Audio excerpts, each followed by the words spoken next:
Bonjour tout le monde, bienvenue. Hello everyone and welcome. Thank you for being here today. Merci d'être venu aujourd'hui.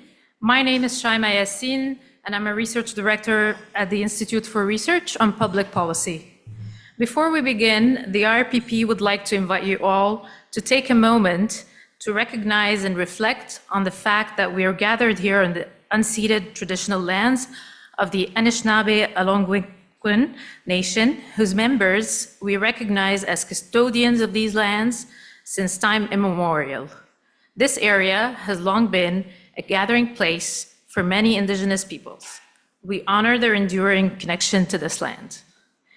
At the IRPP, in our work as a think tank, where we research social and economic policy and the nature of our federal community, we do recognize that many policies have been and still are a resource of harm to Indigenous communities across the country.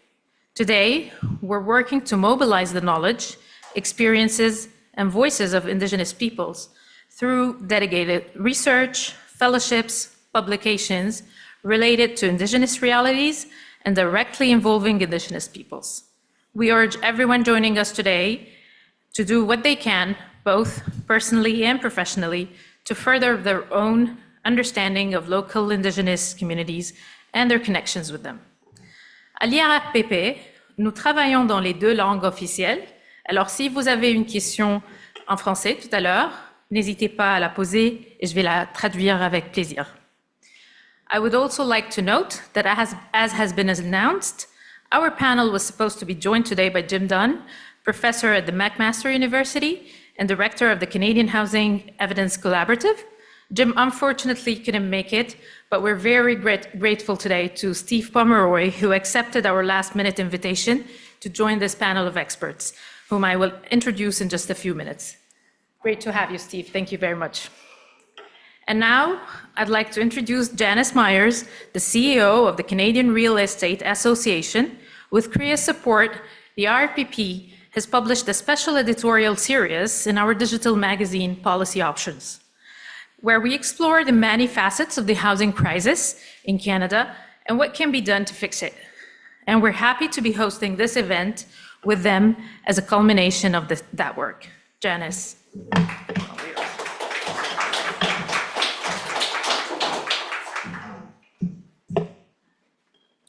Good afternoon, everyone.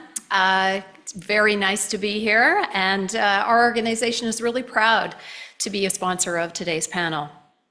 CREA is one of Canada's largest single industry associations. We represent more than 160,000 realtor members across the country.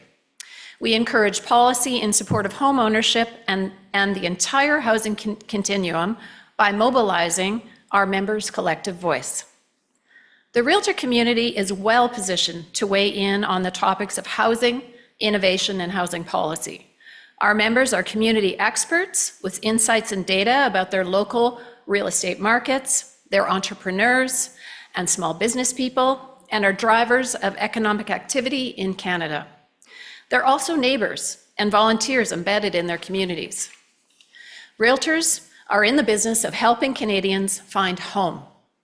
Over many years, they've seen the housing crisis grow, making it more and more difficult for Canadians to do just that. IRPP is a leader and an innovator and a capable facilitator of some of the most thoughtful policy work being done right now. I'm proud to be here today to help support this conversation about Canada's housing crisis, one of the most pressing issues facing Canadians. Today's discussion is an opportunity to explore the importance of bringing different experiences and unique perspectives to the table. We each interpret this issue through a different lens, which is critical when developing innovative solutions. It's also something CREA has been advocating for many years. Since 2021, CREA has recommended to the federal government that they establish a permanent national housing roundtable to bring together stakeholders to help address the housing crisis through an inclusive, holistic approach that emphasizes collaboration, innovation, and policy coordination. Solving the crisis demands an all-in, all-hands-on-deck approach, and we all need to be part of the process. CREA recently sponsored, as was mentioned, a series through IRPP's Policy Options magazine that ran from December 2023 to April of this year, titled, How Does Canada Fix the Housing Crisis? This series explored the fundamental flaws in the way the country treats housing and examined the effectiveness of government action. Most importantly, it proposed potential solutions to one of Canada's greatest current domestic challenges. We've pushed the message that lack of housing supplies was the source of the current housing crisis over many years. Today's panelists of Canada's foremost housing researchers, and I really look forward to hearing from them break down exactly what this means for non-market housing, sustainability, and most importantly, vulnerable populations. This crisis cannot be addressed in silo, and I'm happy to be here alongside with you today on behalf of our 160,000 Realtor members to work towards creating solutions.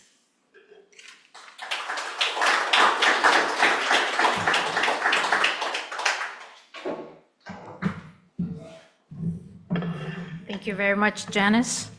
The articles published in Policy Options are available online. There's a QR code that you can scan at the desk by the door, and we encourage you to take a look. So before we start today's discussion, I also wished to highlight that our research at the IRPP, especially within the Toward a More Equitable Canada program that I lead, has been focused on addressing the themes of today's panel. Over the past year, we've delved into the housing crisis in Canada with a particular emphasis on making housing more accessible and affordable for the lower income and vulnerable groups, while also ensuring that these solutions are sustainable and climate resilient.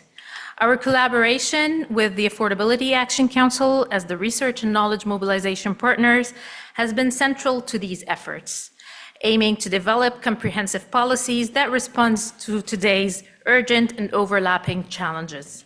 I invite you to review the related policy briefs and the summary report we published last fall and early this year on our website. The IRPP has also very recently launched a new podcast on community housing that features various conversations with subject matter experts and community leaders. So today, to discuss this further, we're very grateful, and I'm personally very honored to be joined today by our expert panel, Cherise Burda, who specializes in timely research, strategic communications, and creative engagement to drive impact. Her work has influenced policy change in Ontario, British Columbia on housing, transportation, forestry, energy, and climate. She's authored more than 40 policy reports, book chapters, and academic publications, as well as dozens of articles and op-eds. Previous roles includes Executive Director of the City Building Institute at Toronto Metropolitan University, Ontario Director of the Pembina Institute, Program Director with the David Suzuki Foundation, and a Senior Researcher at the University of Victoria's Eco Research Chair in Environmental Law and Policy. Currently, she's an active member of the Affordability Action Council, as well as the Task Force for Housing and Climate. Our second panelist, Steve Pomeroy, is an Ottawa-based housing research consultant and part-time lecturer at Carleton and McMaster Universities. He has 40 years of experience in the housing sector, working at the municipal and federal government in nonprofit development, and since 1994 as a consultant and part-time academic. Steve has authored over 230 research reports and papers in housing and homeless issues. He's a frequent commentator on housing issues in various national and local media.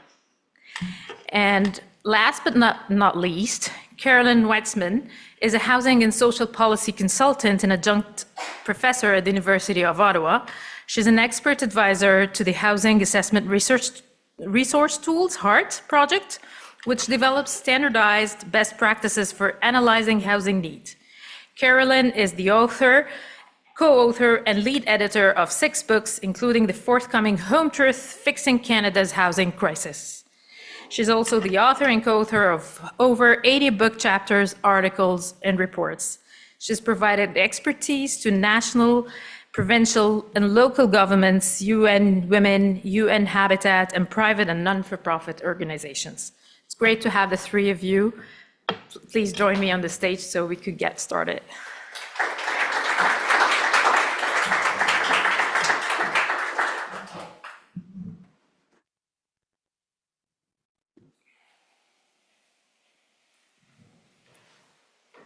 Carolyn, perhaps we start with an overview of the current housing affordability crisis in Canada. You've specifically focused a lot in your research on the scale of the shortfall in non-market affordable homes. Could you please explain how this fits into the broader picture and the broader context of the current housing supply challenges in Canada? And why is addressing this shortfall particularly crucial for Canada's social fabric?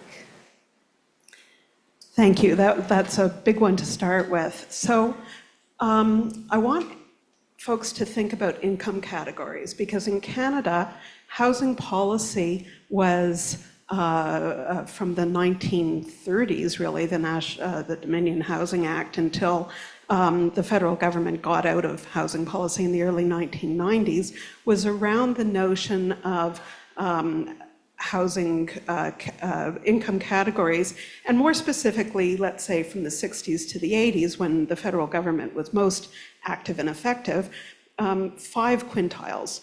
There's the low income, the lowest 20% of incomes. Then there's moderate income, the next 20%, median income, the next 20%. And then there's 2 higher income quintiles, but that wasn't really at the forefront of federal policy for a long time because that was sorted. So after World War II, there was a lot of emphasis on moderate income home ownership.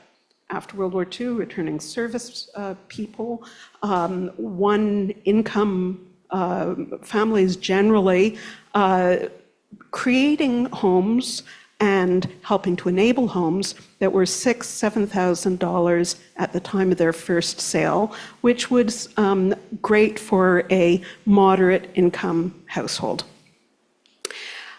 Now what we have is, and until the 80s, we had moderate income home ownership quite easy. And I can get into the numbers, but it's less important. Now, first-time home ownership is unavailable to anyone but those in the highest income quintile. So if you're 30 years old and you're very rich, or you have the bank of mom and dad, congratulations, you've won the lottery, but home ownership is not affordable. So all those folks are in the rental market. Renting, which used to be affordable without community housing, without non-market housing, for certainly moderate income folks, maybe not low income folks, is now not affordable for even median income folks, middle class people, if you will. So all kinds of programs are pouring in to make market rental affordable, and it still isn't being created as affordable housing. As Steve will no doubt tell you, we've lost a lot of low and moderate income affordability.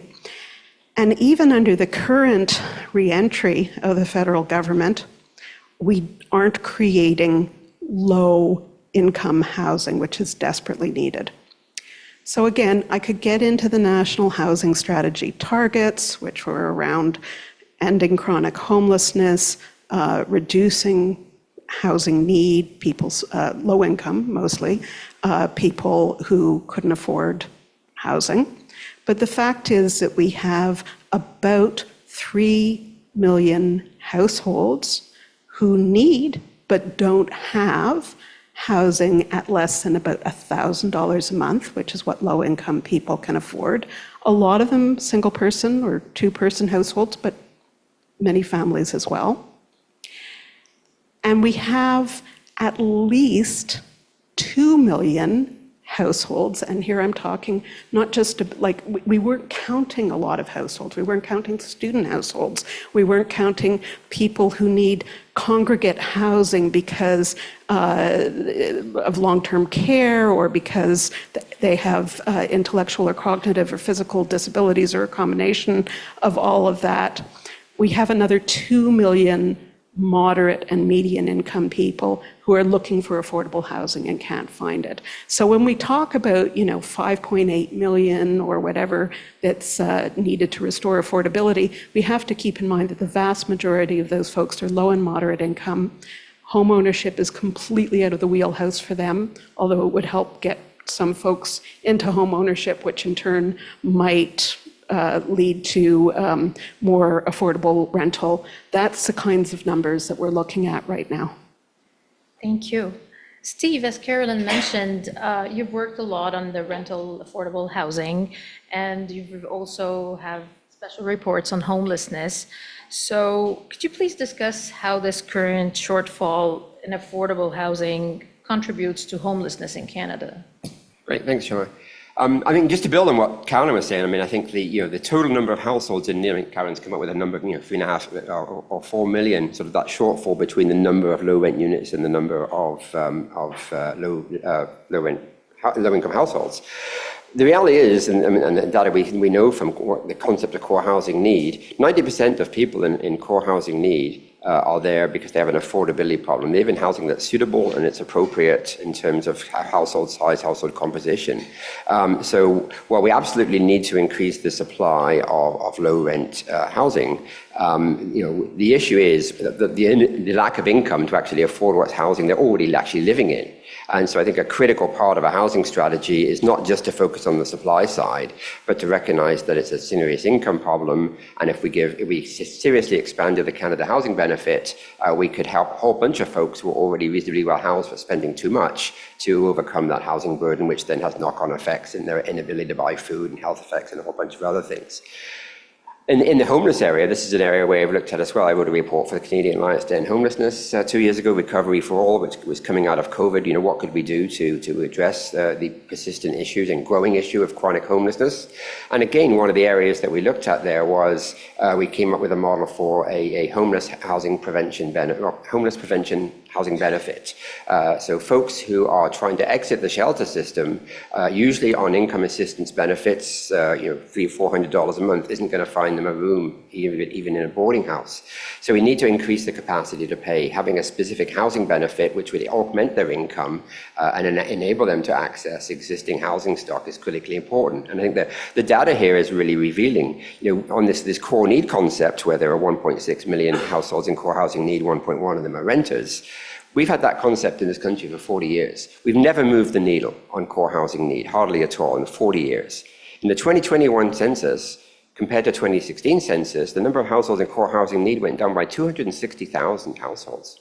That's a massive shift and massive improvement. It's half of the national housing goal of reducing rental housing need of 530,000 households. Why did that happen? Because the 2021 census asked people what their income was in 2020, where a whole bunch of people were getting served benefits. And it just proves that a little bit of income assistance went a huge way further and way faster than building supply. So I think it's really critically important we do that.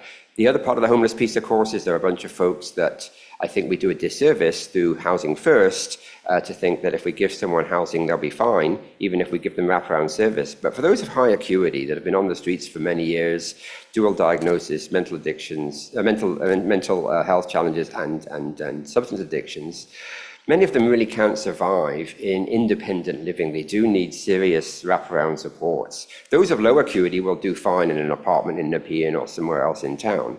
But those with serious needs, I think, do need more 24/7, and we need to actually create a stock of permanent supportive housing. And again, in the Recovery for All report, we recommended reinstating and expanding the Rapid Housing Initiative to create 5,000 units a year for 10 years, so 50,000 units of permanent supportive housing to absolutely end chronic homelessness. And in combination with the housing benefit, the prevention benefit, stopping more people move into homelessness and become chronic. So the two things together would help us to really address and move the needle on that goal of ending homelessness.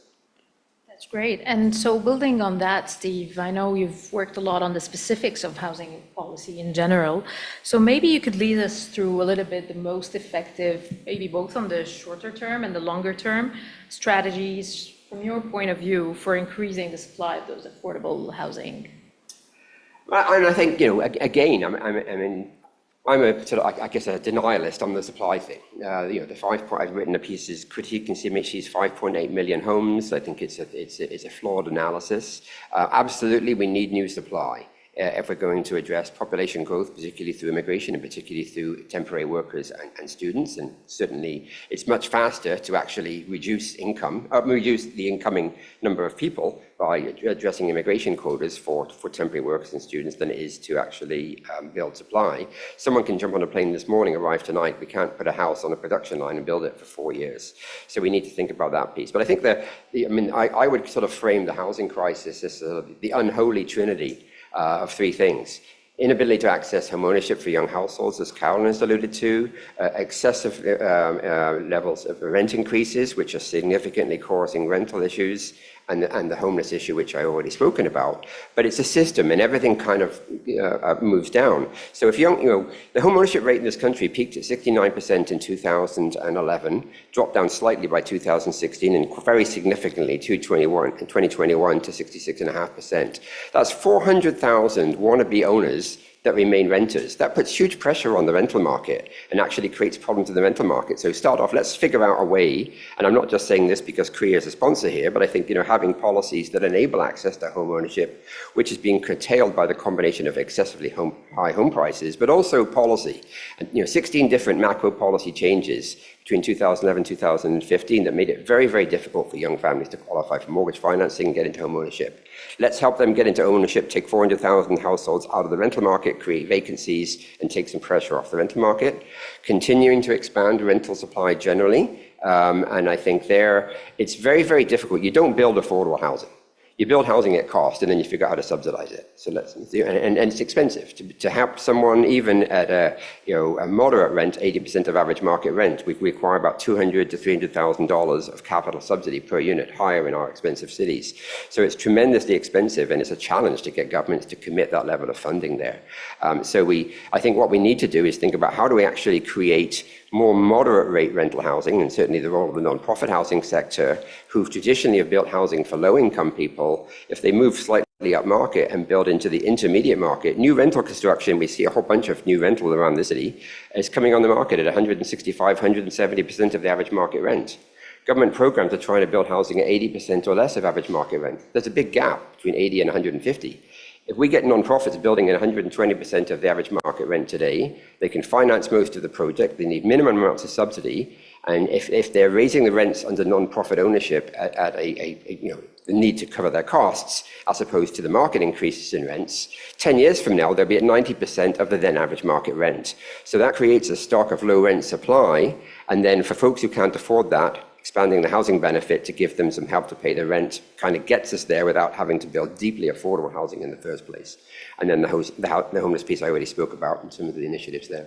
It's actually a great point to get to here with the nonprofits, because I know, Cherise, you have quite a perspective regarding the key steps that we need to scale up the non-for-profit housing sector to meet those demands.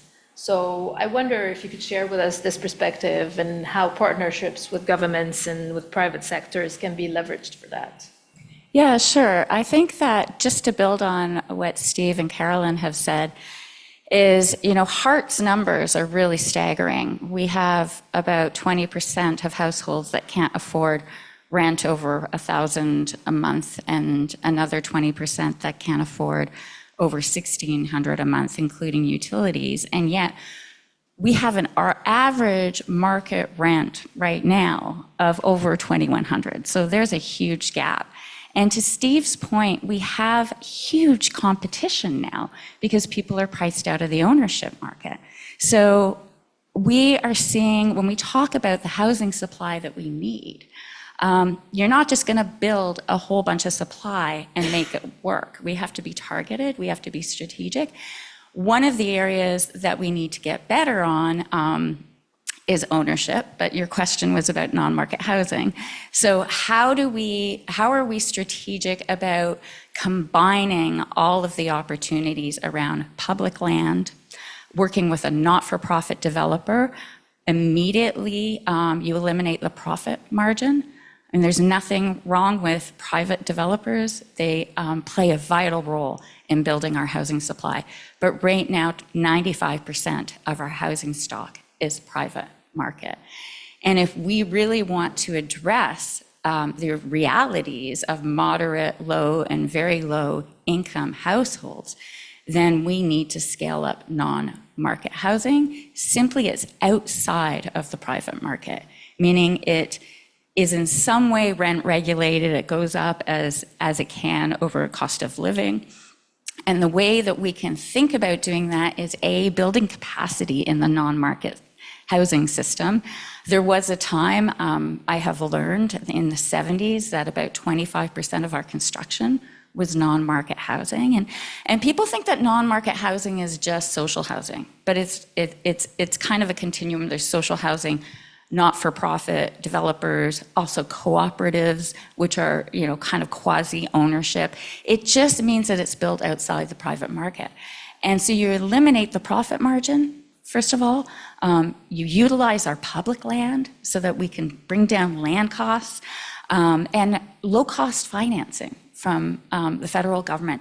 You just put those three ingredients together, along with things like construction loans, construction grants, and a lot of the same subsidies that we are now giving to the private sector.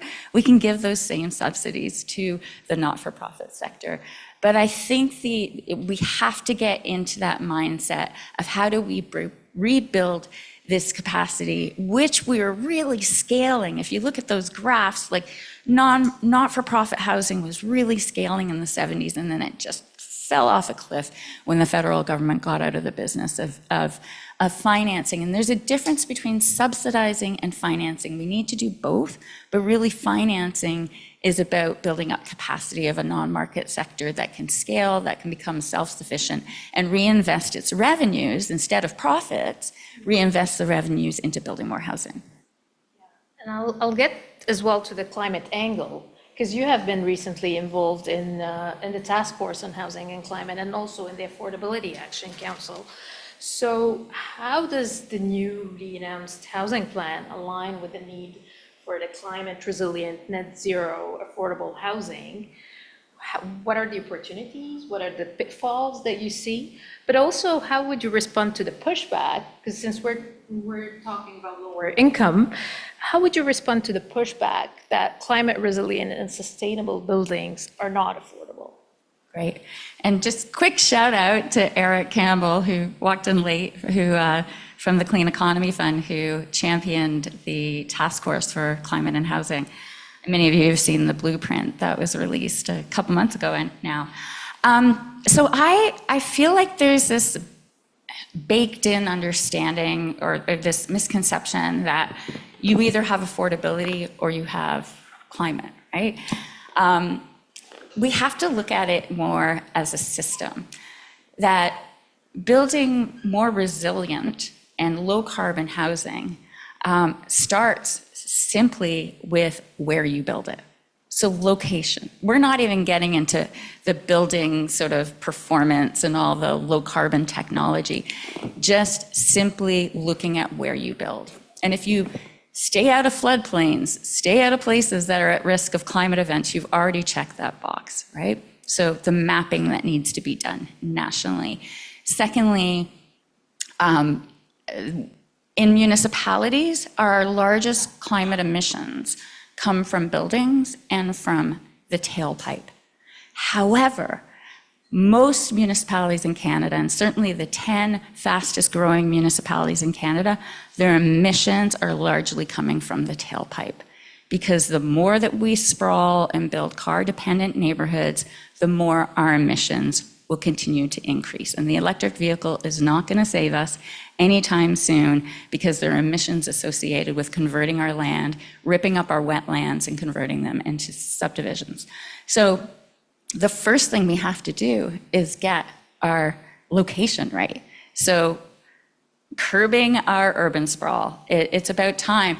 Right now, in the past 5 years, about 75%, 3/4 of our housing built in the last 5 years has been in greenfields or in rural areas. We are still a nation of urban sprawl. It's really surprising, despite all of the intensification. So your question was about the federal plan. There's so much to unpack there. There are a lot of great things in there about, carrots that support intensification. So greater densities, more intensification around transit, infrastructure spending for more intensification, housing accelerator fund.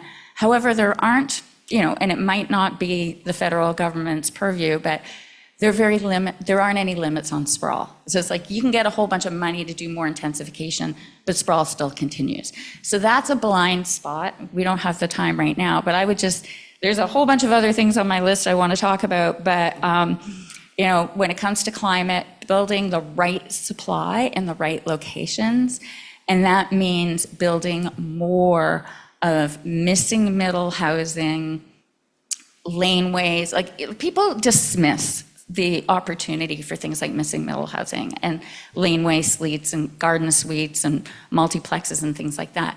Just one stat, the Guelph, the region of Guelph and Waterloo combined last year built 22% of all their new housing supply by adding a single unit to various houses. Like it adds up, and that was even without programs. If we were to scale that, it's more low carbon. We're using existing infrastructure. We can create more affordable both ownership and rental. Like we need ownership alternatives in amenity-rich neighborhoods that are alternative to sprawl housing, and there's a whole bunch of ways to do that. That's great. And I think location, Carolyn, you've worked a lot on the HEART tool, and I think this has, it relates a lot to the public lands for homes plan that was recently announced. So how does the push for community housing and the use of public lands present a pathway to solve this issue? And what do you think are the advantages and the challenges of this approach? Right. So if we go back to learning from what has worked in the past and what works in other places, one of the most effective interventions is using government land. It does come back to what Cherise was talking about, which is that the basic question of housing policy is always who needs what kind of housing, where, and at what cost. There is a lot of very well-located government land. Obviously, we're in Slater Street today in downtown Ottawa. There's a lot of a lot of office buildings in downtown Ottawa that are no longer, frankly, fit for purpose. And we could get into a whole long discussion about work for home, but there is a lot of excess office space right now. Not all of it can be easily converted. Some of it, in fact, a lot of it is leased, some of it's government-owned. The National Capital Commission, again, I'm using an Ottawa example for the sake of the folks in the room here, said eventually we've got to do something about Tunney's Pasture, which is a huge train bus interchange. I live near Bayview Station, right next to Tunney's Pasture. Tumbleweeds around Bayview Station, which is the confluence of the two train lines right now in Ottawa, and the vast majority of that land is owned either by the federal government through the NCC or through the City of Ottawa.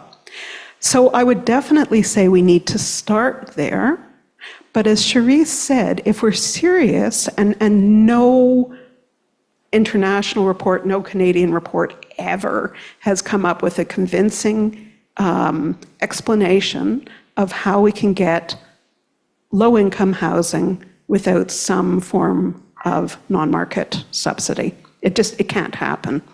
So if we're serious about, as I say, about 3 million households, many of them individuals, who need low-cost housing, then we need to start with government land. You get between 15 and 25, I suppose, in downtown Vancouver. That's 25% of the cost right there. And then you need to layer on grants, financing, as Cherise said. And then we need to layer on subsidy, ongoing subsidy, as Steve said. And then we need to layer on zoning change and building code change, and no development charges, and probably no property taxes for nonprofits, and then we can get to $1,000 a month. We can't get there without that. We can possibly get there with all of that layered on. So we need to start getting serious about that. When we look at Finland, where homelessness, certainly chronic homelessness, but all forms of homelessness, including couch surfing, has been reduced to very close to zero over about 20 years of concentrated effort. We see the fourth largest landlord in Finland is a supportive housing provider, the Y Foundation. We see creating new permanent supportive housing, which is what Steve was talking about. We see the recognition that for every dollar, at least in Finland, spent on providing permanent supportive housing for people who are homeless, they save $21 a year in emergency room costs, in policing, in prisons, in all of the other alternatives, which are not real alternatives, not adequate alternatives to homelessness. So we need to start saving money, and we need to start saving money by producing a lot of housing for people who are homeless, and also mixed income, but low and moderate non-market housing. It is a capacity issue. After 30 years of government neglect, we need, and again, Steve has done some good work on this, a few good, large, non-market providers who could be co-op providers. They are in BC. There's a community land trust that's run by the co-ops that is producing large-scale housing. In Ottawa, there's Ottawa Community Housing, CCOC. It needs to be large. It can't just be, hey, 30 years ago we built 30 units, now we want to build another 30 units. We're past that. We need to be talking, as Scotiabank, as the Royal Bank of Canada has talked about, doubling non-market housing in 10 years. That means, and again, Steve and I could get in a little bit of an argument about it, anywhere between 650,000 and 900,000 units, over non-market units over the next 10 years. That's what we need to do to start with on government land. My concern is that the current program is vague on who's going to be using that government land. Maybe 20% non-market. Maybe that non-market will be affordable, maybe it won't. That is affordable to low and moderate income people. We need to do better than that.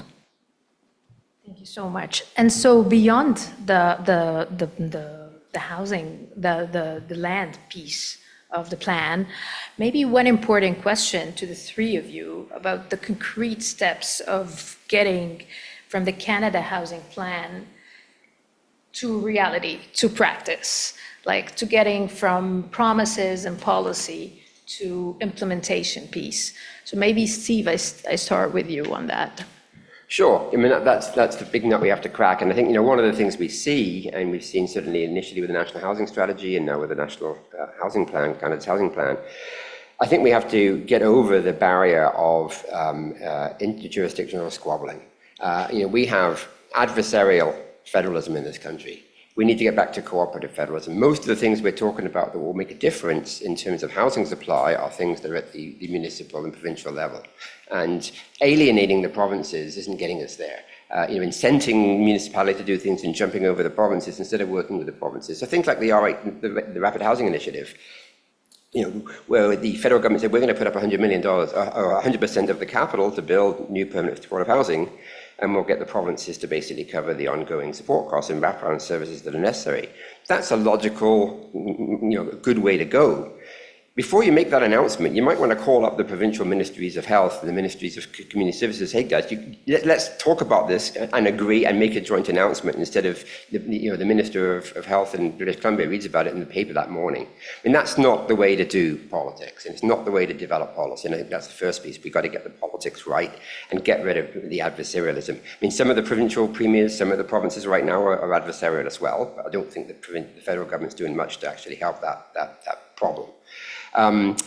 So it needs to be more constructive. On the provincial level, I think we need to basically be pushing the provinces. The critical issue around renter affordability is these massive increases that we're seeing in rents. 20% increases year to year. And for many years, we relied on CMHC data from the rental market survey to tell us what was going on. But they were surveying the entire rental stock. And they asked everybody, what's your rent? And they came up with average market rent. In the real estate sector, we measure house prices by using transactions. And what did houses sell for? And we have a house price index based on transactions. Until rentals.ca actually started publishing the turnover rents that we've now moved to transactional data instead of stock-based data, those big increases may have been happening before, we just didn't know about it. Now we do. Those big increases are caused by one thing: provincial regulation about rent control and the availability of vacancy decontrol. And if the existing tenant leaves, or you force the existing tenant to leave in terms of rent eviction, you can massively increase your rents. We've seen significant investment into existing rental stock by large financialized firms because it's become an attractive asset class. 20 years ago, rental wasn't an attractive asset class. So there are a number of folks who are advocating to beat the REITs, get rid of the REITs and stop them investing in property. Well, they're not the only people that are doing it. Small landlords are tossing people out of duplexes and doing the same thing.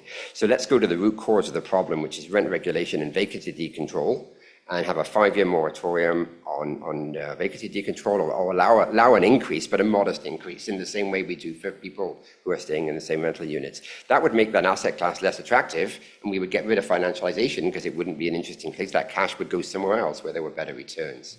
So I think that would make a huge difference there as well. And finally, when we saw in the budget, the attack of the wealthy on the capital gains piece, I mean, the reality is that one of the biggest growth areas of wealth growth has been people's equity in their homes. People go to bed at night and they wake up and the next day their house is worth $200,000 more. I exaggerate, but over a two-year period, we saw a 40% increase in prices. And people were getting rich on paper as they slept in their beds. If we're going to fund the kind of initiatives to build deeply affordable housing, to build permanent affordable housing, we need to have money to do it. And I think putting a windfall gains tax, all the provinces have put in land transfer taxes, 1.5–2% of the transfer tax. No one complained. Don't go after the capital gains tax, that's sacrosanct, but I think having a federal land transfer tax would generate massive amounts of revenue to fund these kind of programs. And the other thing is that your young families have scrambled away to put together a down payment to buy a house, and they go and buy it, and then the government says, oh, by the way, give us $14,000 for your land transfer tax. We should not be taxing the purchaser. We should be taxing the vendor who's running away with bags of money. And if we confiscate part of that excess wealth that they've created as a result of sleeping in their beds at night, we reduce their ability to overbid and bid up prices and compete unfairly against the young family that's just tried to put together a down payment. So that's not a politically attractive idea, but I think it's one we have to seriously think about. Thank you. Cherise, how about you? What do you think? Oh, I can't remember the question. I got so absorbed in your narrative. We were talking about the implementation of the Canada's housing plan and how to move from policy to on the ground or practice. Got it. Okay. So I'll start with jumping on what Steve said about jurisdictions. And I'm thinking of Ontario, where I live. And the provincial government has come out with a series of bills, if you've been following it. We all remember the Greenbelt, which was positioned as a way, this is an example of how the housing affordability crisis has been hijacked to be used to facilitate poor policy. And fortunately, the Auditor General came out and said, well, you actually don't need this land to build housing supply. And it certainly isn't going to result in more affordable housing. So, but the problem is that the provincial government has also unleashed a number of bills that are creating more poor policy. And one of them is overriding rental replacement programs for municipalities. I mean, we're seeing the impact of land speculation through upzoning, resulting in demolishing affordable housing or buildings, apartment buildings. But at least there was a time where municipal governments could ensure those lost units to the wrecking ball would be replaced by equal affordable number of units in the same size and all that. Well, the provincial government overrode that, so we no longer have those protections. Also, the provincial government in their latest bill, 185, is kind of a backdoor to the farmland for speculators that they've been trying to get their hands on. It simply forces municipalities to expand their urban boundaries into natural wetlands and farmlands and things like that. So what can we do from a federal perspective in our housing plan? I think that is challenging because we have a lot of purview or jurisdictional control by provincial governments. If we have a good provincial government, great. If we have one that is, not so climate friendly and is not so renter friendly, then we can look at the federal government to take their kind of, I would say, bare bones plan and put some conditions on it. So things like prioritize where they spend, prioritize their low-cost loans, their infrastructure funding, their housing accelerator funds, their public land. Prioritize those for housing that is low carbon, resilient, and affordable. Because we are not going to build 5.8 million homes in the next 7 years. Let's get real. So if we just have this target that is creating a crisis level of build anything anywhere, we're going to see more of the wrong housing. We're going to see more housing that bakes in sprawl emissions for years. If we continue to build the same way we have going forward, we're going to blow our carbon budget on housing alone by 2050. So we have an opportunity with this plan to put in the details and the conditions of let's not just give low-cost loans to build anything anywhere. Let's prioritize our financing, our subsidies, our public land, our programs, and things like that. I would also say that, when it comes to ownership, one of the challenges, and Steve is pointing to some of the land transfer taxes. We need a healthy debate on that, but I also want to put in the front window is the impact that might have on seniors vacating their homes. We need our seniors to get out of their big homes, which are empty and really is an untapped housing supply. And the problem is we don't have good seniors options. We have we have 8 million single-attached homes. Most of them are owned by post-war boomers and Generation X, and they're aging out of the system. We need excellent seniors options. We need ways that they are going to leave their homes by choice and sooner. Then they won't leave because there aren't good options. The transaction costs are high. So if we provide we need a senior strategy federally in order to then recycle all of those houses. We have lots of houses. We don't need to leapfrog out into our exurbs and build more sprawl houses. We have a lot of ample housing that needs to be recycled. Carolyn, so Cherise talked about the details and the conditions that need to be put on those housing plans. So I wonder if you share the same views, if you have other things to say.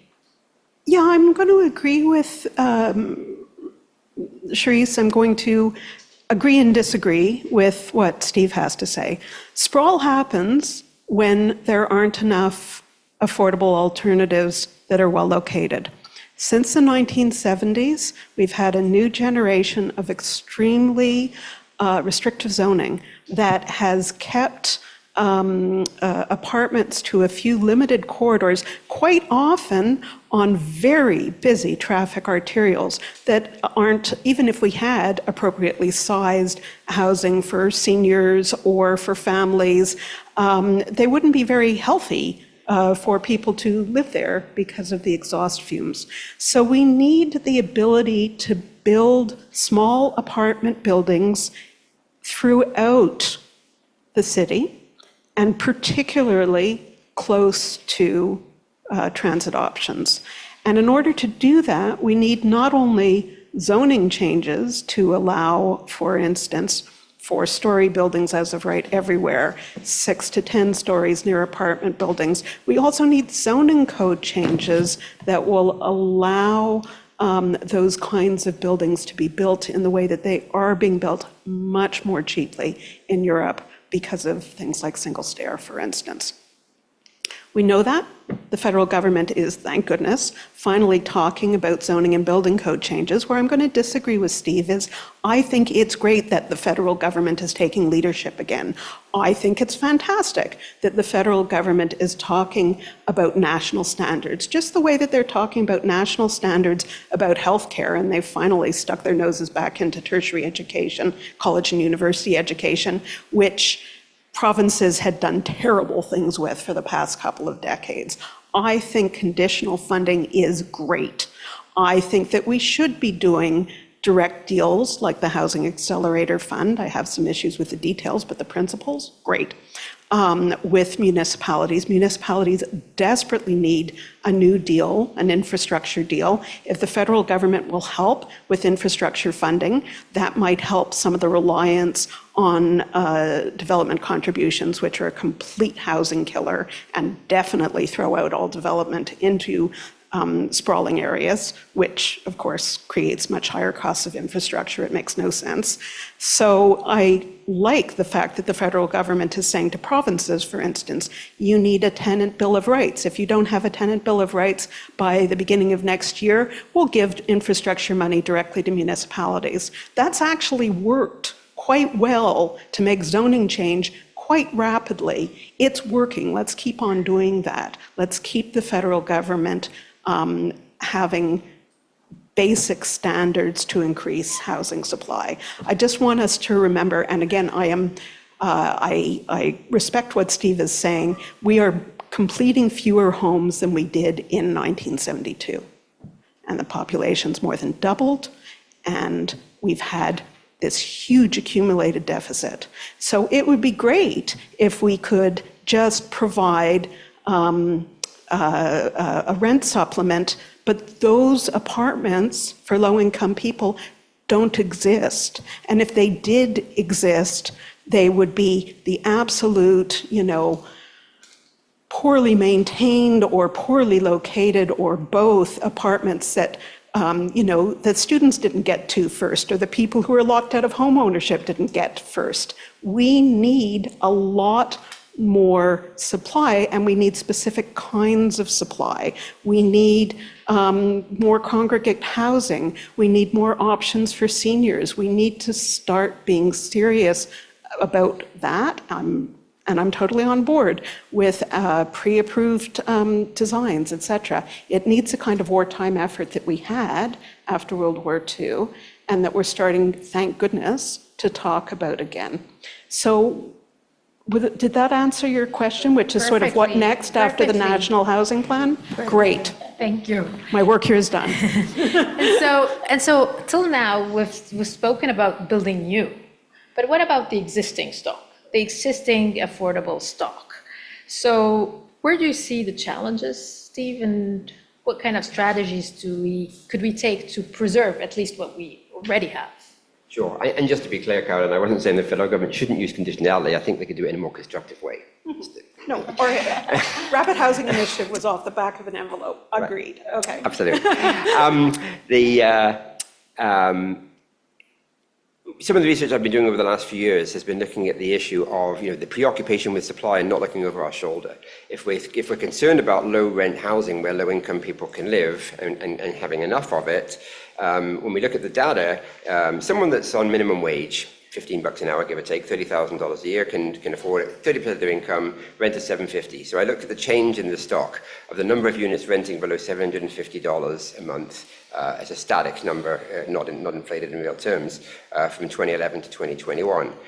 That number declined by 550,000 households in this country. That's the same thing as trying to build 55,000 new affordable housing units. So if we could preserve what we had, it would be a lot more cost effective and less impactful on the individuals living in those units than what we're allowing to happen. So then how do we sort of stop this erosion, slow that loss? I think there's a couple ways of doing that. One is, as I already spoke about, looking at rent regulation and how that actually incents that kind of behavior in the rental investment sector. But the other is, if you can't beat them, join them.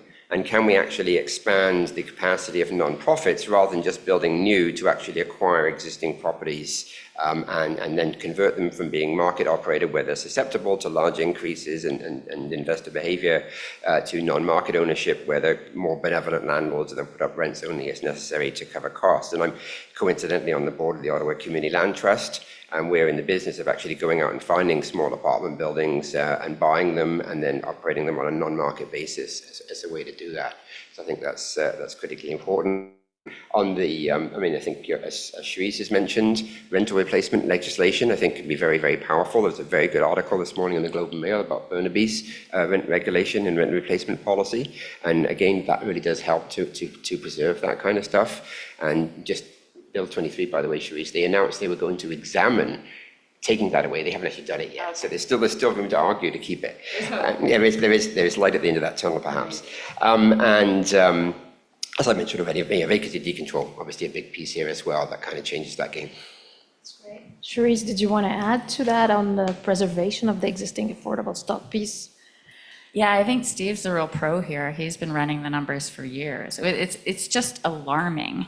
I would add that, I don't think we have, I think the federal government and some provinces that are funding an acquisition fund is really, really important policy, but I don't think there's enough money and capacity we can't leave it to our not-for-profits to buy affordable housing so it won't be lost, right? So we need like a bigger strategy, and people like Steve and Carolyn and others can help figure out how to be active at all levels of government. I mean, one thing is to put a moratorium on buildings that are at risk of being demolished and assess them and see whether carbon or energy retrofits can save those buildings, and maybe perhaps that's a cheaper avenue than destroying it. And a lot of times, we have to be careful about what we're replacing it with. When we up-zone an area, we all talk about transit-oriented development. I've been advocating that for 12 years. And careful what you wish for. You get up-zoning where everything's up-zoned to 60 stories in the name of more housing supply. But if you end up losing our affordable homes, how far are we ahead? We know that losing affordable homes works its way up the housing system and creates problems with affordability elsewhere. And right now in the Greater Toronto Area, we have the highest inventory of condos throughout the development pipeline, all the way from pre-construction to completed condos. We haven't seen this many condos that are going unsold since the financial crisis. And yet we have a lack of affordable housing, and everybody's competing for this dwindling supply. So let's be careful about what our policies are doing. I want to talk for a moment about eviction prevention. So between 2016 and 2021, 1 in 16 tenant households were evicted. It was 1 in 10 in BC. And as we discussed earlier, some of the big bad guys are REITs. Most of the bad guys are the so-called mom and pop landlords because they can get away with, my mom's going to be moving into this unit. Oh, my mom's going to be moving into this unit as well. So there's been a lot of no-fault evictions. The vast majority of those evictions, 80%, have been not because of the tenant not paying rent or not because of the tenant being raucous or something like that. It's been something like a third of them were a member of the landlord's family was moving in, and a lot of that turns out to be illegitimate. It is 100% because of vacancy decontrol. It is 100% because my friend who I spent the weekend with from Toronto is spending $1,600 a month because she's been in the same apartment for 15 years, and her next door neighbor is paying $3,000 a month for the same apartment because she's stayed, and she's afraid. She can never, ever move because she will never, ever find a place, including in rural Ontario, that's $1,600 a month, and she's on a fixed income. So we do need to look at tenant security, and part of that is vacancy decontrol. We need to look at Germany and Austria and Denmark and Switzerland, richer per capita countries than Canada that are majority renter societies. There's different ways to save for retirement. It's a shaky palace to expect that you're going to live in a home and then you're going to sell that home, and then that's going to finance your retirement. That might have worked in 1972 when the life expectancy for men was like 75, and the life expectancy for men actually was around 70, and for women it was 75. I'll give you an anecdote. My mother, who was a single mother, did eventually buy a house. She sold her house at 75. She died at 92. And when she died at 92, we were paying for her long-term care, which was grossly inadequate long-term care because her money had run out between 75 and 92. It happens. You're in assisted living. It's quite expensive. Your money runs out. So that is true of more and more seniors. And certainly Steve and I are getting towards senior, I won't speak for Cherise, senior land, or Shaimaa. And these are the things that are starting to worry us. We can't sell our house, as Cherise said, because there are no affordable options for rental options for seniors, let alone ones that would have assisted living. So until we sort that out, we're going to have a big problem until we have the kind of regime that allows you to sign a 2-year lease to begin with, and then a 3-year lease to follow, which is the situation in those 4 countries that I was talking about.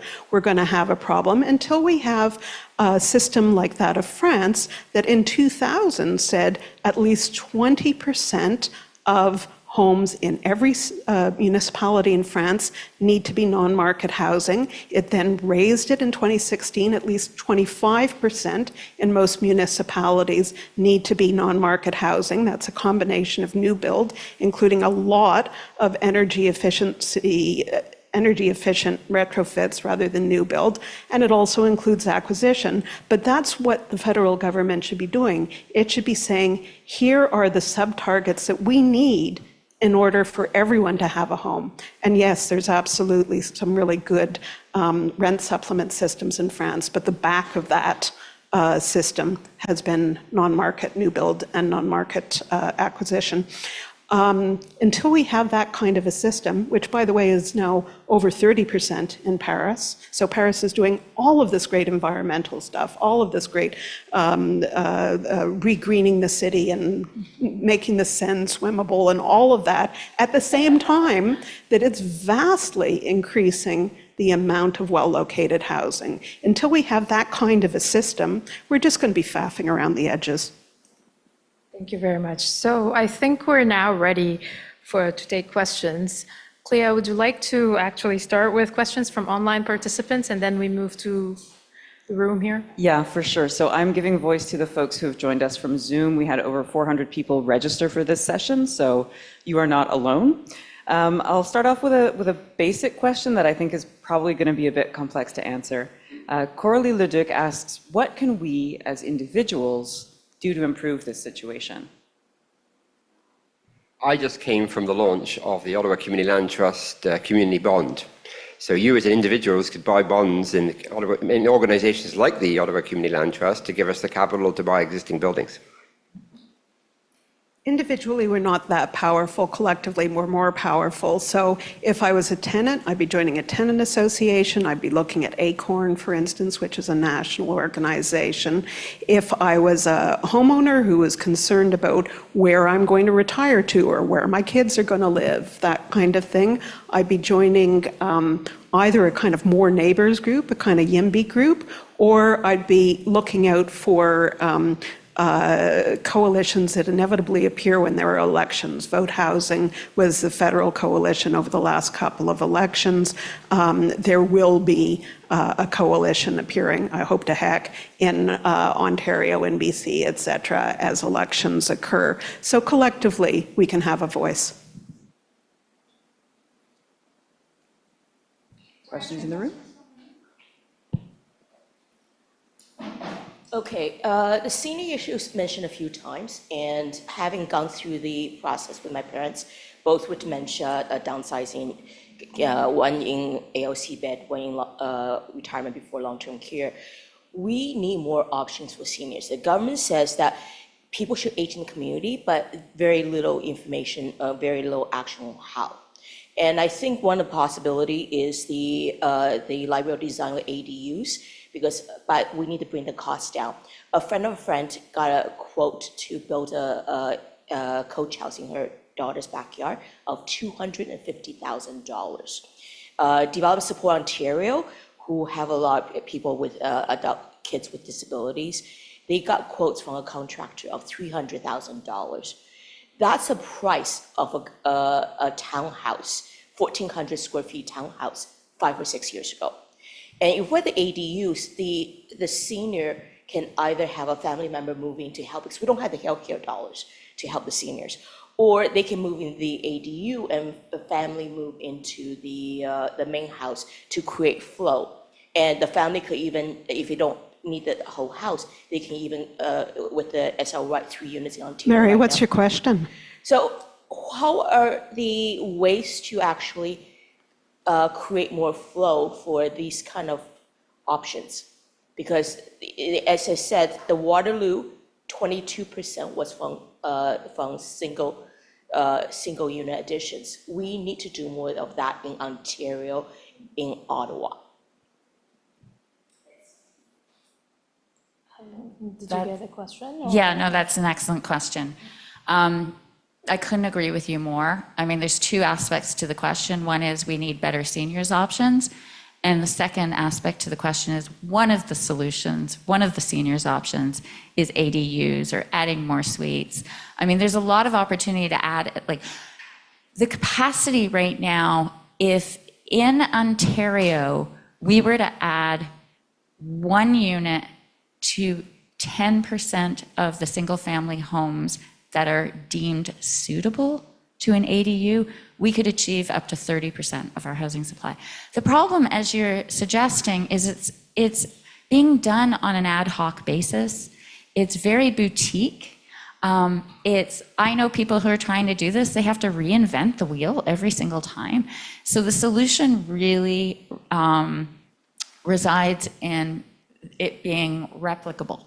So how do we repeat designs? We know that the CMHC is looking at creating a blueprint of catalogs. That's underway. I hope it yields some really great affordable designs. We need factory produced components that can roll out these energy efficient kind of Lego kind of components that be put together. But we also need, this is where the federal government can step up.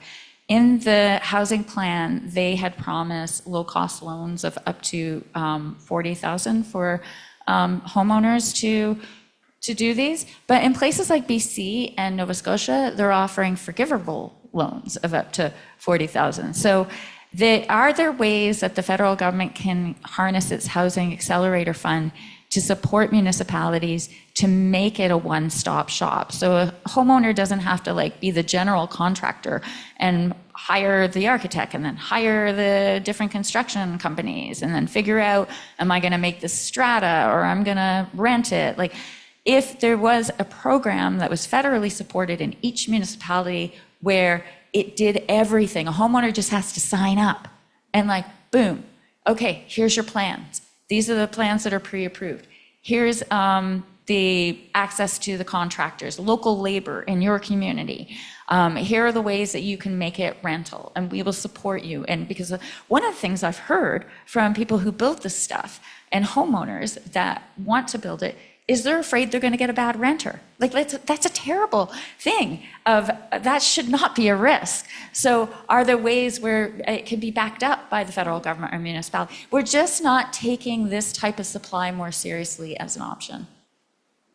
One hopes grandma will be a good renter. One hopes that grandma will be a good renter. Oh, yeah, grandma will pay her rent. If you had an order for a modular housing provider for 50,000 ADUs that were accessible and were one bedroom, and then, as Cherise said, you had a program that, as of right zoning, you don't even have to go through committee of adjustment if you have a backyard that's big enough, and you had a whole bunch of people who could put the ADUs in place.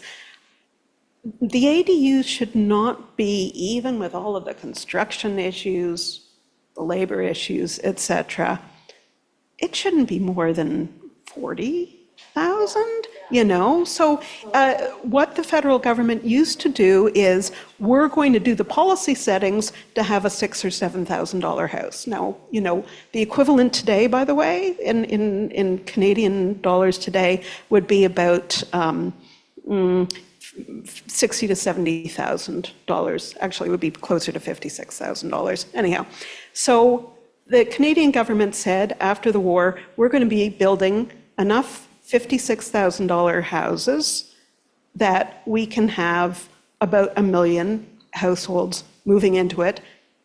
The policy settings work backwards from that. If the federal government said, we need 3 million homes that are not costing, won't cost in rent more than $5.25 a month, and work policy settings backwards from it, it could do that. It just has forgotten how to do that. Another question from online. Raiden Blue, who is an analyst with the Pembina Institute's Building Progress program, writes in to say that a commonly cited statistic in the climate sector is that 80% of buildings that will be here in 2050 already exist. What role do you see in the existing building stock in addressing affordability and climate resistance? Steve or Cherise? Since I'm a Pembina alumni, but not a building specialist, I would just say retrofit, retrofit, retrofit. It's the fastest way to deal with, there are some really good programs, like Toronto has the, the Tower Renewal Program, where they are taking these old affordable buildings that are private rental. They're not social housing. They're owned by private landlords, and they're helping to support the retrofit of them. And at the same time, working with them to maintain the affordability, because the challenge is, which Steve could probably talk about in more detail, is when landlords want to invest in upgrading, then they have to increase. That's where we get the term rent evictions. So we need to put more, funding into this from all levels of government. Do you want to add? Yeah, and sort of a mechanism for doing that. We had a program in Canada called the Rental Rehabilitation Assistance Program, which was rehab generally, but also included some energy efficiency stuff as well. And when it was applied in the rental sector, there was a quid pro quo. You get this, essentially it was an interest-free loan, which was written off over time. In exchange for that, you basically entered into a rent control agreement on those particular units for a 20-year period. So you're kind of getting, because one of the issues with multi-res is increasingly landlords have tried to shift the cost onto tenants by individually metering the units so that the landlord doesn't have to carry the utility bill. Now you've separated the incentive mechanism. There's no incentive for the owner of an asset to do a major capital retrofit where they're not the one benefiting from the energy savings, other than the units may be a bit more marketable. So you're trying to reconnect those two things together and providing sort of here's a grant so you don't have to do an AGI, and in exchange for the grant, agree to limit your rent increases to a certain degree over a period of time. I would also say that we can combine things. If we can add units to an existing house, so if we're talking about single-family homes, they also need retrofits. So add a unit and retrofit, and then combine the grants. Thank you all for your presentations. You've all spoken about things that the federal government could do. I wanted to ask you, about whether you think the political will actually exists for the federal government to do those things. Our conversation, or your presentation, has focused on the terrible social costs to the housing crisis, about young people who are priced out of the system, about people who can't afford rent, and about the social dislocation it causes. But it does strike me that in any price shock, there are winners as well as losers. And there's a significant number of Canadians who suddenly find themselves sitting on an asset that is worth more than they ever thought it would be, and that continues to appreciate in value. It does strike me that if the federal government were to implement all the ideas that you have put forward, it would inevitably have the effect of causing a reduction in the value of those assets for those fortunate Canadians. And I'm not convinced that the federal government wants to invite their ire.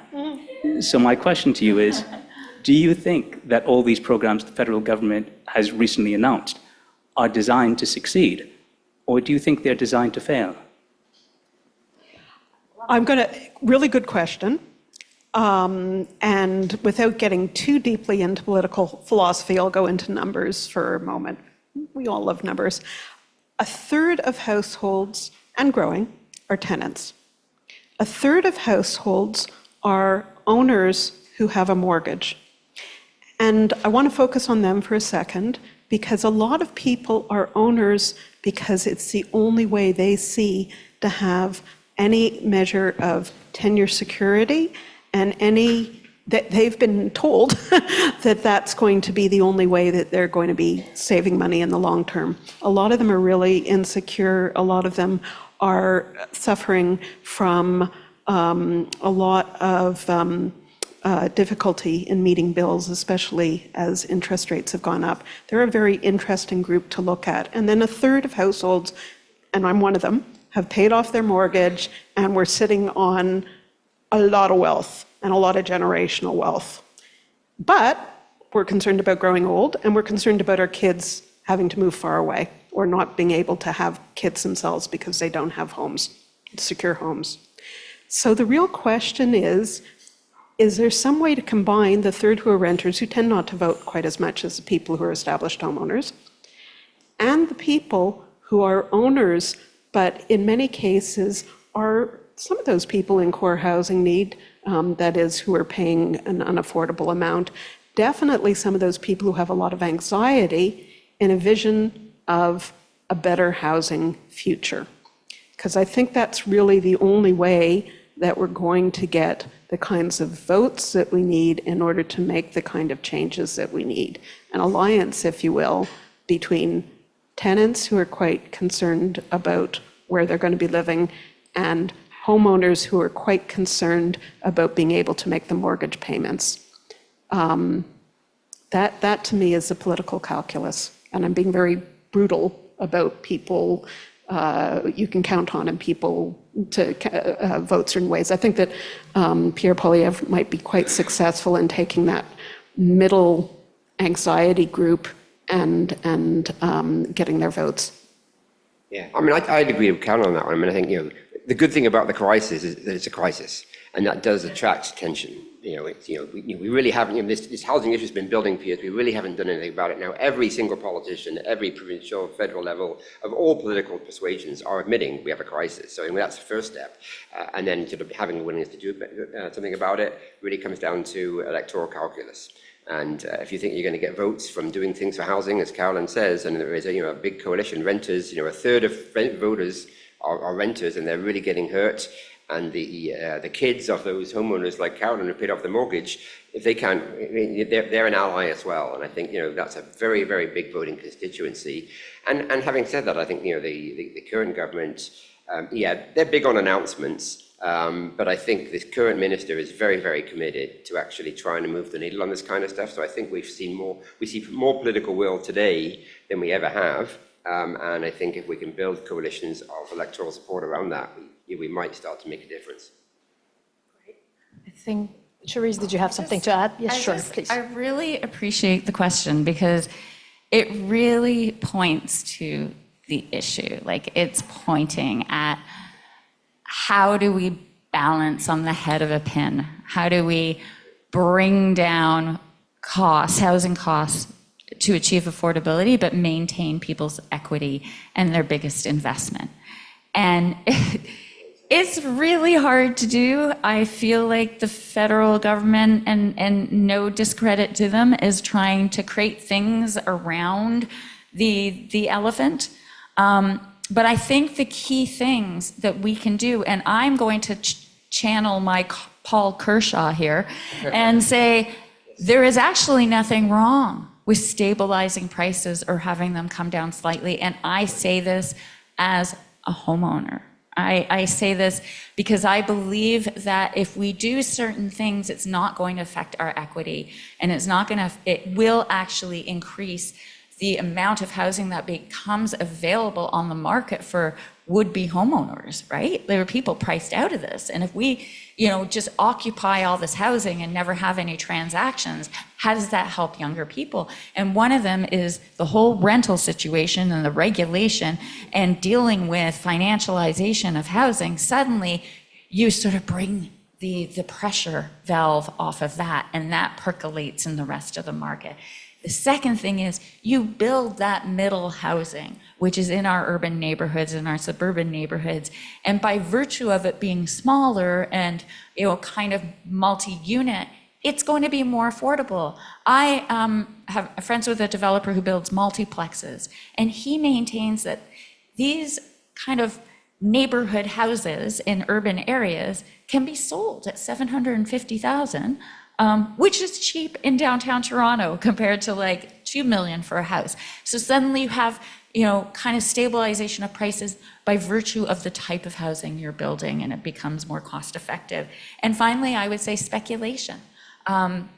Most of our investors in second properties are domestic. They're not foreign home buyers, they're domestic purchasers. So how do we, and there's been a lot of work done by the real estate industry looking at how much of our homes have been have been purchased during the pandemic. The greatest purchaser was, Linda, you would know these details, but has been investors, not first-time home buyers and not upsizers. So taking the steam out of that, of these three, and there are others, I haven't even thought of other ones, but just those three areas, if we could tackle that, then maybe we can stabilize home prices and make home ownership possible for another generation. And just to add to that, we're getting into a debate now, and it largely came out of the budget announcement on capital gains, but the whole productivity issue. And if we think about the lack of productivity and our critical need to improve productivity, you've got folks like Mark Carney really pushing on this in this country. The worst thing for productivity in this country is excessive home price increases. When we saw prices go up by 40% over the COVID period, for a house that was worth $600,000 now $1 million, that's $400,000 of useless capital because we're investing it into existing capital stock with no productivity effect. That same $400,000 invested into the productive economy would have had a major impact on our GDP and our well-being. And thinking about how do those things relate to each other, and as Janice had said, a round table, multi-sectoral round table on housing policy, taxation, all those kinds of things is what we need to kind of get at these intersectoral, interjurisdictional impacts, and think about how do we build a better system and a healthier system, including tax policy and productivity gains and all that kind of stuff as well. And just to end on a note of furious agreement, Canada has one of the highest levels of household debt in the world.